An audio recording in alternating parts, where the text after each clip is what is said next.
Hello students, very good morning all of you. हम अपने last lecture में nitric acid को डिस्कस कर रहे थे। नाइट्रिक एसिड की प्रिपरेशन पढ़ी हमने, स्ट्रक्चर किया उसका और प्रॉपर्टीज डिस्कस कर रहे थे ना। और प्रॉपर्टीज में भी हम कौन सी प्रॉपर्टी के बारे में पढ़ रहे थे? उसकी ऑक्सीडाइजिंग प्रॉपर्टी। ठीक है, तो जो ऑक्सीडाइजिंग प्रॉपर्टी है, जो नाइट्रिक एसिड है, हमने बताया था कि बहुत ही स्ट्रॉन्ग ऑक्सीडाइजिंग एजेंट की तरह बिहेव करता है। मतलब कि वो नॉन मेटल्स को ऑक्सीडाइज कर सकता है, मेटालॉइड्स को, कंपाउंड्स को, मेटल्स को, सभी को ऑक्सीडाइज कर सकते हैं। तो आज हम जो डिस्कस करेंगे वो है ऑक्सीडेशन ऑफ कंपाउंड्स। हम नॉन मेटल का पहले डिस्कस कर चुके हैं। तो कहता है कि जो डाइल्यूट और कंसंट्रेटेड नाइट्रिक एसिड है वो क्या कर सकता है, वो कुछ एक कंपाउंड को ऑक्सीडाइज कर सकता है। ठीक है, बोथ डाइल्यूट भी और कंसंट्रेटेड भी। तो इसमें जो फर्स्ट एग्जांपल है वो फर्स्ट एग्जांपल है हमारे पास oxidation of H2S, hydrogen sulphide. अब देखो बहुत सिंपल सी बात है, यहां पर जो सल्फर है इसकी ऑक्सीडेशन स्टेट क्या हो गई? यहां पर ऑक्सीडेशन स्टेट हो गई -2। ठीक है, तो अब ये -2 को किस में ऑक्सीडाइज करेगा? Loss of electron. तो ये कन्वर्ट हो जाएगा oxidation of H2S into sulphur. ये उसको सल्फर के अंदर ऑक्सीडाइज कर देगा। ठीक है, तो सिंपल सी रिएक्शन है, जब कंसंट्रेटेड होगा और जब डाइल्यूट होगा। तो हमारे पास क्या हो गया? H2S है, प्लस में इसकी रिएक्शन करवाऊंगा HNO3 फर्स्ट कंसंट्रेटेड के साथ। ठीक है, अब ये कंसंट्रेटेड है तो क्या बनाएगा? ये NO2 बना लेगा प्लस H2O। और जो ये हमारे पास H2S है, जो सल्फाइड है, वो किस में कन्वर्ट हो जाएगा? वो सल्फर में कन्वर्ट हो गया। अब बात कर लेते हैं इसको बैलेंसिंग की। भी यहाँ पर जो नाइट्रोजन है उसकी ऑक्सीडेशन स्टेट +5 है और यहाँ पर क्या है? उसकी ऑक्सीडेशन स्टेट +4 है। तो मतलब इसको सिर्फ एक इलेक्ट्रॉन चाहिए, जबकि सल्फर है, जो सल्फर है यहाँ पर -2 है और यहाँ पर 0 है, वो 2 इलेक्ट्रॉन को लॉस कर रही है। तो मुझे जो इलेक्ट्रॉन है बैलेंस करने पड़ेंगे ना। अभी लॉस हुए तो 2 और गेन हुए 1, तो मैं इसको बैलेंस कैसे करूंगा? इसको 2 से मल्टीप्लाई कर दूंगा ताकि जो टोटल गेन है वो भी कितने हो जाएंगे? 2 हो जाएंगे। तो हमारे पास इसको मैंने बैलेंस कर दिया। ठीक है, और जो हाइड्रोजन हो गए वो कितने आ जाएंगे? ठीक है, ये हमारी क्या हो गई? रिएक्शन बैलेंस हो गई थी ना, बिल्कुल सिंपल सी। ठीक है, नेक्स्ट आता है हमारे पास ऑक्सीडेशन सेकेंड एग्जांपल है oxidation of sulphur dioxide. Oxidation of SO2 किसके अंदर? Into sulphuric acid H2SO4। इसका मतलब क्या हुआ कि भाई जो SO2 में जो सल्फर है उसकी ऑक्सीडेशन स्टेट कितनी हुई? +4, और वो किस में कन्वर्ट हो रहा है? +6 में। ठीक है, +4 से वो ऑक्सीडाइज हो गया +6 के अंदर। ठीक है, अब हम इसको भी एक मेथड तो ये तो है ही है, हम इसको दूसरे मेथड से भी समझ सकते हैं। ठीक है, इसी ये हमारा ये रह गया। इसमें इसको डाइल्यूट से भी कर सकते हो ना। डाइल्यूट में क्या हो जाएगा? सिंपल वही केस, HNO3 कंसंट्रेटेड है तो मैं डाइल्यूट लूंगा और यहाँ पर क्या बन जाएगा? NO, और हमने इस रिएक्शन को बैलेंस कर लेंगे। ठीक है, कर लेना है। अब SO2 को H2SO4 में कन्वर्ट करना है। अगर आपको स्टेप बाय स्टेप समझना हो तो आप इस तरीके से भी समझ सकते हो। भी मेरे पास कौन है? HNO3 है। ठीक है, मैं जैसे मैं डाइल्यूट ले लिया मैंने इस बार समझाने के लिए। तो डाइल्यूट फॉर्म में किस में कन्वर्ट होगा? ये कन्वर्ट होता है H2O प्लस 2NO और +3 नेसेंट ऑक्सीजन। क्लियर है? अब जो SO2 है उसको ऑक्सीडेशन करवाना है। SO2 प्लस H2O और 1 नेसेंट ऑक्सीजन, इसमें कन्वर्ट हो जाएगा ये H2SO4। अब हमें जो रिएक्शन वो बैलेंस करवानी होती है ना, यहाँ पर 3 नेसेंट ऑक्सीजन है, यहाँ पर सिंपल क्या है? 1। तो इसको बैलेंस करने के लिए मैं क्या कर सकता हूं? इसको 3 से मल्टीप्लाई कर सकता हूं और हमारे पास जो आंसर आ जाएगा वो क्या आ जाएगा? हम इन दोनों को ऐड कर देंगे। ठीक है, 2HNO3 प्लस इसको 3 से मल्टीप्लाई किया तो SO2 कितनी हो गई? 3SO2। ठीक है, अब देखो यहां पर वाटर 1 है प्रोडक्ट में और यहां पर वाटर हो गई 3, तो कितने बच गए? ये इस तरफ आएगा तो माइनस का हो जाएगा 2H2O।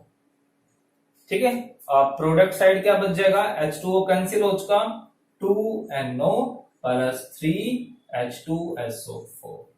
तो आप इस तरीके से भी कर सकते हैं, या फिर वो जो दूसरा मेथड है वो सिंपल सा, उस तरीके से भी कर सकते हैं। किसी से भी निकाल सकते हैं। अगर मैं यहाँ पर कंसंट्रेटेड लेता तो यहाँ पर क्या हो जाता, NO2 होता और यहाँ पर क्या हो जाती, एक नेसेंट ऑक्सीजन होती, फिर बैलेंस कराने की जरूरत नहीं थी, डायरेक्ट मैं उसको ऐड कर सकता था। ठीक है, तो वो भी बिल्कुल इजीली आप सोल्व कर सकते हो। नेक्स्ट आता है हमारे पास ऑक्सीडेशन ऑफ फेरस सल्फेट।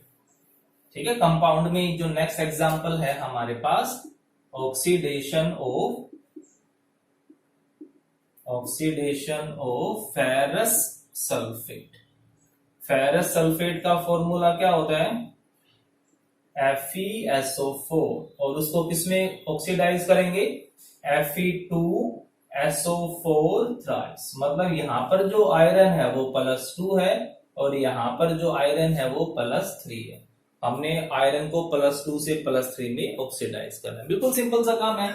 फिर से देख लेते हैं, हमारे पास कौन है, FeSO4। ठीक है, H2SO4 की प्रेजेंस में रिएक्शन होती है। In the presence of, first ले लेता हूं मैं कंसंट्रेटेड, तो क्या बन जाएगा, FeSO4 किसमें कन्वर्ट हो जाएगा, Fe2SO4 थ्राइस।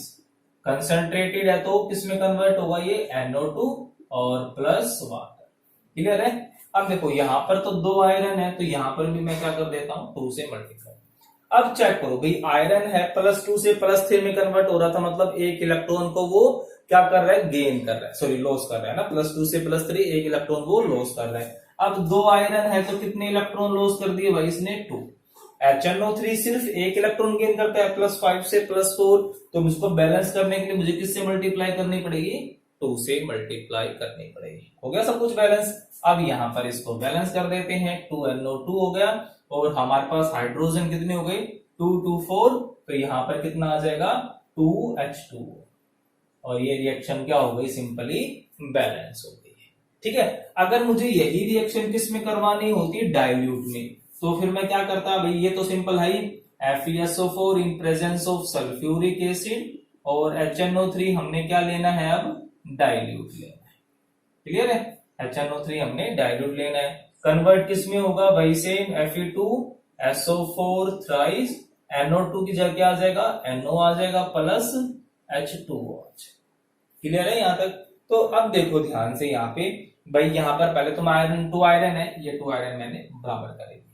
तो अब यहाँ पर जो आयरन है +2 से +3, आयरन को तो एक इलेक्ट्रॉन चाहिए, 2 आयरन है तो ये 2 इलेक्ट्रॉन को लॉस कर देगा। अब जो HNO3 है, अब इसको ध्यान से देखूं तो यहाँ पर +5 से +2 3 इलेक्ट्रॉन का डिफरेंस आ रहा है, मतलब ये 3 इलेक्ट्रॉन गेन करेगा, जबकि ये तो सिर्फ 2 ही लॉस कर रहा है। तो मैं क्या कर दूंगा, इनको क्रॉस मल्टीप्लाई, इसको तो कर दूंगा 3 से मल्टीप्लाई और इसको कर दूंगा मैं 2 से मल्टीप्लाई। आई बात समझ में भाई, ये कितने इलेक्ट्रॉन गेन कर रहा है, 3, तो 2 कितने गेन करेंगे, 6। अब ये क्या कर रहा है कि ये 2 इलेक्ट्रॉन लॉस कर रहा है, तो अगर मैं इसको 3 से मल्टीप्लाई कर दूं तो कितने हो जाएंगे, 6। तो मैं इसको 3 से मल्टीप्लाई कर देता हूं, ये आ गया 6, और मैं इसको कितने से मल्टीप्लाई कर दूं, 2 से मल्टीप्लाई कर देता हूं। हो गया ना, ये अब 6 इलेक्ट्रॉन गेन करेगा, ये 6 इलेक्ट्रॉन लॉस करेगा। अब इसको बैलेंस कर देते हैं, ये हमारे पास बैलेंस हो गया। ठीक है, अब हमारे पास 3SO4 को बैलेंस कर दूंगा तो 3H2SO4 आ जाएगा। अब मैं किसको बैलेंस कर देता हूं, NO को, तो 2NO हो गया। अब वाटर को बैलेंस करोगे तो हाइड्रोजन कितने हो गए, 6 और 2 8, तो यहां पर कितना आ जाएगा, 4H2O। तो इस तरीके से आपने क्या कर देने, ये सारे के सारे हम क्या कर देंगे, बैलेंस कर देंगे, रिएक्शन हमारी सिंपल सी बैलेंस होगी, है ना। तो बिल्कुल सिंपल सा मेथड है, बस आपने सिर्फ ये ध्यान रखना है कि कौन किस में ऑक्सीडाइज होगा और नंबर ऑफ इलेक्ट्रॉन गेन और जो लॉस है आप उनको बैलेंस कर दोगे। क्लियर है। अब हम बात करते हैं ऑक्सीडेशन ऑफ मेटल्स।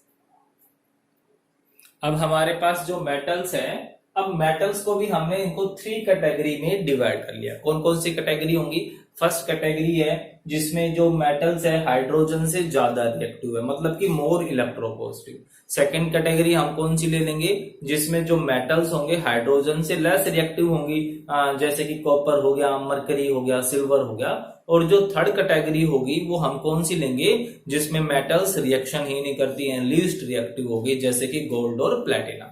तो सबसे पहले हम बात कर लेते हैं कि which are more reactive than hydrogen. तो अब हमें भी पता है कि जब भी मेटल रिएक्शन करता है एसिड के साथ, तो क्या बनाता है, हमेशा साल्ट बनाता है और हाइड्रोजन गैस इवॉल्व करता है। तो क्या बन जाएगा यहां से, metal nitrate plus nascent hydrogen वो इवॉल्व करेगा। अब ये जो नेसेंट हाइड्रोजन जो निकलेगी वो किसके साथ रिएक्शन करेगी, नाइट्रिक एसिड के साथ, और इसको क्या कर देगी, रिड्यूस कर देगी। तो क्या बना लेगा, रिड्यूसिंग प्रोडक्ट या रिडक्शन प्रोडक्ट, ठीक है। और प्लस क्या इवॉल्व हो जाएगा यहां से, वाटर इवॉल्व हो जाएगा। तो अब ये मेटल के नेचर के ऊपर कंसंट्रेशन और टेम्परेचर, मेटल कौन सा है, कंसेंट्रेशन और टेम्परेचर कितना है, तो उसके ऊपर डिपेंड करेगा कि रिडक्शन प्रोडक्ट हमारे पास क्या है। जैसे कि सोचो हमारे पास HNO3 है, ठीक है। अब इसने एक हाइड्रोजन गेन कर लिया, मतलब +5 से एक हाइड्रोजन एक इलेक्ट्रॉन गेन कर लिया, +5 से किसमें कन्वर्ट होगा, +4 में, और क्या बना लेगा ये NO2। सिंपल सी बात है। ऐसे ही अगर ये 2 हाइड्रोजन गेन कर लेता, 2 हाइड्रोजन, तो +4 से किसमें पहुंच जाएगा, +2 में, और क्या बना लेगा, NO बना लेगा, ठीक है। ऑक्सीडेशन स्टेट क्या हो गई इसकी, +2। अब ये +2 से क्या करेगा, 5 हाइड्रोजन अगर ये गेन कर लेता, तो +2 5 हाइड्रोजन का मतलब 5 नेगेटिव हो गया, तो क्या बना लेगा, NH3 -3 ऑक्सीडेशन स्टेट है ना, इलेक्ट्रॉन गेन कर रहा है, 5 इलेक्ट्रॉन गेन करते ही -3 में। अब ये तो होता है बेस, तो जैसे ये HNO3 के साथ रिएक्शन करेगा क्या बना लेगा, साल्ट, अमोनियम नाइट्रेट। और इस अमोनियम नाइट्रेट को अगर हमने गर्म कर दिया तो क्या हो जाएगा, यहां से H2O बाहर आ जाएगा और क्या बन जाएगा, नाइट्रस ऑक्साइड, ठीक है। तो ये चीज आपने ध्यान रखनी है, बिल्कुल सिंपल सी। +5 में अगर एक हाइड्रोजन एक इलेक्ट्रॉन ऐड करूंगा तो क्या बन जाएगा, +4। NO2 अगर 2 हाइड्रोजन ऐड कर रहा हूं तो क्या बन जाएगा, NO, और ऑक्सीडेशन स्टेट 2 रिड्यूस हो गई है। अगर मैं 5 हाइड्रोजन ऐड कर दूं तो जो ऑक्सीडेशन स्टेट होगी वो 5 रिड्यूस हो जाएगी, मतलब -3 अमोनिया। अब अमोनिया बेस है, एसिड प्लस बेस साल्ट बना लेगा, और जब साल्ट को अगर हम हीट कर दें तो क्या इवॉल्व होगा, नाइट्रस ऑक्साइड। तो ये जो रिड्यूसिंग प्रोडक्ट होगा, मेटल नाइट्रेट और वाटर तो सभी में बनेगा ही बनेगा, ठीक है। तो अब हम इनको डिस्कस कर लेते हैं। तो सबसे पहले हम ले लेते हैं जब नाइट्रिक एसिड सबसे ज्यादा डाइल्यूट है, वेरी डाइल्यूट नाइट्रिक एसिड सिर्फ कितना हो, 1 से 2% हो, ठीक है। तो इसमें फर्स्ट है वेरी डाइल्यूट नाइट्रिक एसिड, कितना, 1 से 2% कंसंट्रेशन है। तो इतनी लोअर कंसंट्रेशन पे सिर्फ और सिर्फ मैग्नीशियम और मैग्नीज ही रिएक्ट करते हैं। अब नाइट्रिक एसिड बहुत कम हो गया तो जो हाइड्रोजन इवॉल्व होगी वो किसी को रिड्यूस ही नहीं करवा पाएगी, क्योंकि कोई बचा ही नहीं होगा, है ना। तो क्या बन जाएगा इस केस में, जैसे मैग्नीशियम है +2 HNO3, और क्या बना लेगा, प्रो नाइट्रेट, मैग्नीशियम नाइट्रेट, ठीक है। और क्या आ जाएगा यहाँ पर, प्लस हाइड्रोजन गैस, ये हाइड्रोजन गैस इवॉल्व हो जाएगी, क्योंकि अब कोई भी नाइट्रेट बचा ही नहीं ना, कि भाई कोई नाइट्रेट हो जो हाइड्रोजन को H2O में कन्वर्ट कर दे, कोई नाइट्रेट तो है ही नहीं। 1 से 2% था, वो सारा कंज्यूम हो गया। अब जो मैग्नीज है वो भी रिएक्शन कर सकती है नाइट्रेट के साथ, और क्या बना लेगी, manganese nitrate plus hydrogen gas evolve हो जाएगी। क्लियर है, आई बात समझ में। अब हम नेक्स्ट ले लेते हैं कोल्ड एंड डाइल्यूट, मतलब ये तो था वेरी डाइल्यूट। अब हम कंसंट्रेशन थोड़ी सी बढ़ा देते हैं, बट टेम्परेचर क्या रखेंगे, हम टेम्परेचर लो ही रखेंगे। Cold dilute nitric acid. Second है विद कोल्ड डाइल्यूट HNO3, ठीक है। अब यहां पर जो प्रोडक्ट बनेगा, प्रोडक्ट क्या आएगा बेटा, यहां से जो रिड्यूसिंग प्रोडक्ट है, आप वो चीज ध्यान रखना, ठीक है। रिड्यूसिंग प्रोडक्ट वो क्या बन जाएगा, यहां से अमोनियम नाइट्रेट, ठीक है। जो हाइड्रोजन इवॉल्व होगी वो रिएक्शन करेगी और कहां पर जाकर के रुकेगी, अमोनियम नाइट्रेट पे। जैसे कि हमारे पास कौन है, हमने जिंक ले लिया और जिंक की हमने रिएक्शन करवा दी डाइल्यूट HNO3। टेम्परेचर कम ही रखना है हमने, ठीक है, लो टेम्परेचर। तो क्या बनेगा इसका, नाइट्रेट तो बनेगा ही बनेगा, zinc nitrate plus ammonium nitrate, और साथ में क्या इवॉल्व हो जाएगा, वाटर इवॉल्व हो जाएगा, ठीक है। ऐसे ही हमारे पास आयरन है, आयरन रिएक्शन करेगा HNO3 के साथ डाइल्यूट, और क्या बन जाएगा, आयरन का नाइट्रेट, आयरन नाइट्रेट, ठीक है, प्लस अमोनियम नाइट्रेट, और प्लस H2। ठीक है, एसन टिन हो सकता है, तो वो सबके सब क्या बन जाएंगे, हमारे प्रोडक्ट आ जाएंगे। अब हम क्या ले लेते हैं नेक्स्ट में कि कोल्ड की जगह हम क्या कर देते हैं, हॉट कर देते हैं, कि अगर भी हमने इसको गर्म कर दिया तो क्या होगा। तो सिंपल सी बात है, गर्म कर देंगे तो कहां पर चेंज आएगा, गर्म होते ही ये जो अमोनियम नाइट्रेट है ये क्या हो जाएगा, डिकम्पोज हो जाएगा।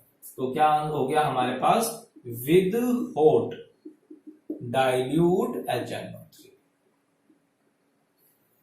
ठीक है, तो जो रिड्यूसिंग प्रोडक्ट होगा वो क्या हो जाएगा, अभी अमोनियम नाइट्रेट बन ही रहा था, बट वो डिकम्पोज हो जाएगा, टूट जाएगा, डिसोसिएट होकर नाइट्रस ऑक्साइड बना लेगा।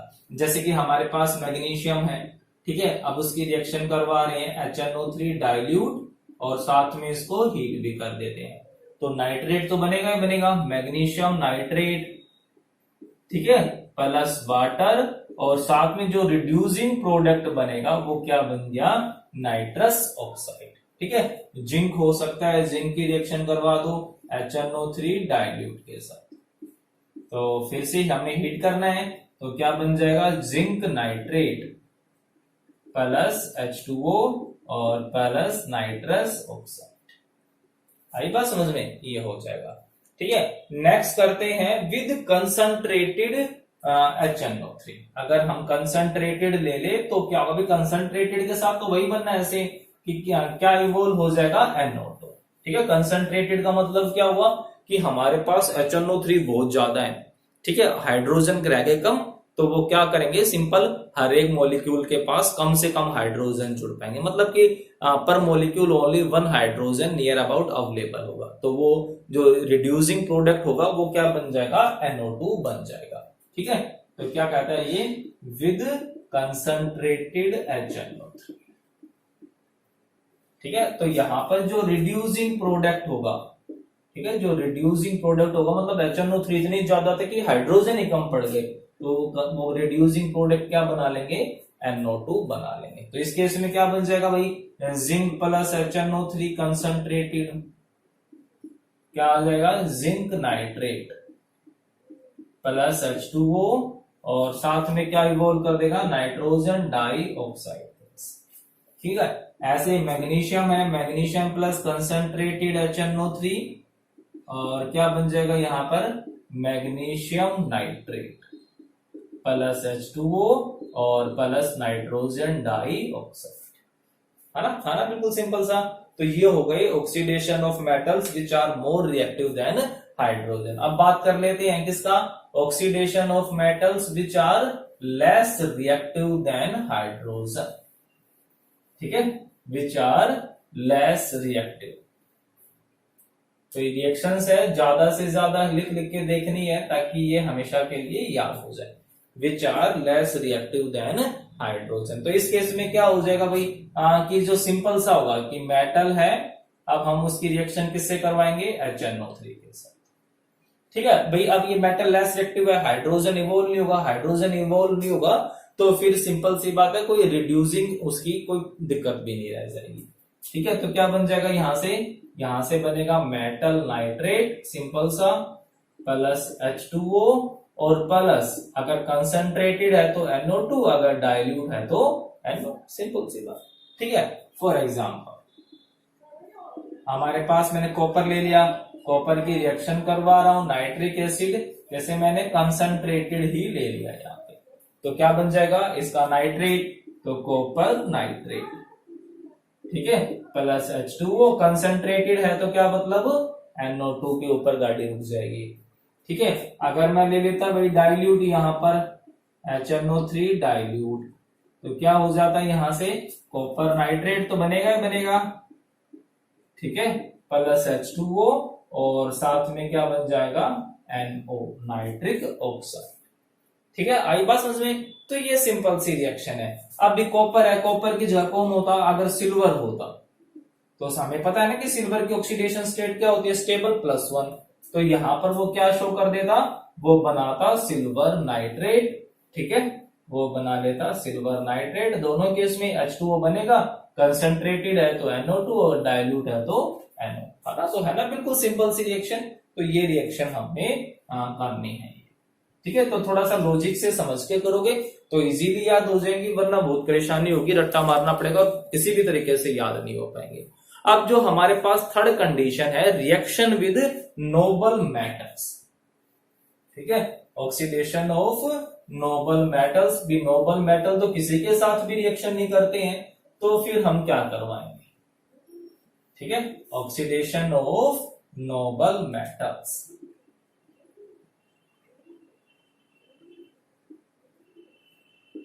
अब नोबल मेटल गोल्ड और प्लेटिनम होता है, तो वो गोल्ड और प्लेटिनम भी नाइट्रिक एसिड के साथ रिएक्शन नहीं करती, बट रिएक्ट कर जाती हैं एक्वा रीजिया के साथ, ठीक है। तो क्या होगा कि जो नोबल मेटल्स हैं, noble metals are react with aqua regia. अब जो एक्वा रीजिया होता है वो क्या होता है, 3:1 mixture of HCl and HNO3। मतलब HCl के हमने 3 पार्ट्स लेने और HNO3 का ओनली 1 पार्ट लेना है। तो रिएक्शन होगी तो क्या बनाएगा, 3HCl प्लस HNO3, और जो रिएक्शन होकर के क्या बन जाएगा, नाइट्रोसिल क्लोराइड, ठीक है। आप इसको NO और नेसेंट क्लोरीन भी बोल सकते हो, ठीक है, क्योंकि फर्दर उसी में टूट जाएगा। ये 2019 IIT एडवांस में पूछा हुआ क्वेश्चन है। तो नाइट्रोसिल क्लोराइड प्लस H2O, ठीक है, प्लस नेसेंट क्लोरीन, यहां से वो इवॉल्व करेगा, तो हमारे पास नेसेंट क्लोरीन आ जाएंगे, ठीक है। अब ये जो नेसेंट क्लोरीन है ये हाईली अनस्टेबल है ना, ऑक्टेट पूरा करना है, तो अब उस रिएक्शन मिक्सचर में अगर गोल्ड हुआ तो गोल्ड के साथ रिएक्शन कर जाएंगे, अगर प्लेटिनम हुआ तो प्लेटिनम रिएक्शन के साथ कर जाएंगे। तो गोल्ड प्लस 3Cl, ठीक है, और क्या बना लेती हैं, ओरिक क्लोराइड, ठीक है। अब ये जो ओरिक क्लोराइड आ तो क्या भी ठीक है ये, बट ये क्या करेगा कि ये एक्सेस HCl हुआ तो ये उसके अंदर डिसोल्व हो जाता है, कॉम्प्लेक्स भी बना लेता है, मतलब ये फर्दर रिएक्शन कर जाएगा एक्सेस अमाउंट में, अगर HCl है हमारे पास, और क्या बना लेगा, कॉम्प्लेक्स ओरोक्लोरिक एसिड, ये आ जाएगा, ठीक है। ऐसे ही कौन रिएक्शन करेगा, प्लेटिनम रिएक्शन करेगा। प्लेटिनम की रिएक्शन क्या हो जाएगी हमारे पास, प्लेटिनम, और वो रिएक्शन करेगा 4 नेसेंट क्लोरीन के साथ, और ये आ जाएगा हमारे पास प्लेटिनम टेट्राक्लोराइड। अब ये भी फिर से क्या कर सकता है, ये फिर HCl अगर एक्सेस अमाउंट में है तो रिएक्शन करके क्या बना लेगा, ये कॉम्प्लेक्स बना लेगा, ठीक है, प्लेटिन हेक्साक्लोरो प्लेटिनिक एसिड, ये बना सकते हैं ये। तो मतलब क्या हुआ कि जो गोल्ड और प्लेटिनम है वो सिर्फ और सिर्फ किसमें डिसोल्व होते हैं, एक्वा रीजिया, और एक्वा रीजिया क्या एक मिक्सचर होता है जिसमें 3 पार्ट्स तो होते हैं HCl के और 1 पार्ट होता है ऑक्सीडाइजिंग प्रॉपर्टी। नेक्स्ट हम बात करते हैं जो इंपॉर्टेंट है, ब्राउन रिंग टेस्ट, ठीक है, इंपॉर्टेंट आता है, ये पूछ भी ले सकते हैं इसमें, और कंपटीशन एग्जाम में भी इसके बारे में पूछा जा सकता है रिंग टेस्ट के नाम से। तो जो ऑक्सीडेशन प्रॉपर्टी थी ऑक्सीडाइजिंग, वो प्रॉपर्टी खत्म हो गई, तो रिंग टेस्ट। तो इस टेस्ट का यूज क्या होता है, दिस टेस्ट इज यूज्ड, ठीक है, इस टेस्ट का यूज करते हैं, किसके लिए यूज होगा, to identification of nitrate ion. जो नाइट्रेट आयन है उनके आइडेंटिफिकेशन में ये काम आता है, ठीक है, आइडेंटिफिकेशन ऑफ नाइट्रेट आयन। इसमें हम क्या करते हैं भाई, हम एक बिल्कुल फ्रेश फेरस सल्फेट लेते हैं। फेरस सल्फेट का मतलब क्या होगा, Fe2 पॉजिटिव, फ्रेश हमने क्यों बोला बढ़िए, क्योंकि Fe2 पॉजिटिव है वो एयर में Fe3 पॉजिटिव में ऑक्सीडाइज हो जाएगा, तो जो इसको काम करना चाहिए था वो काम कर ही नहीं पाएगा।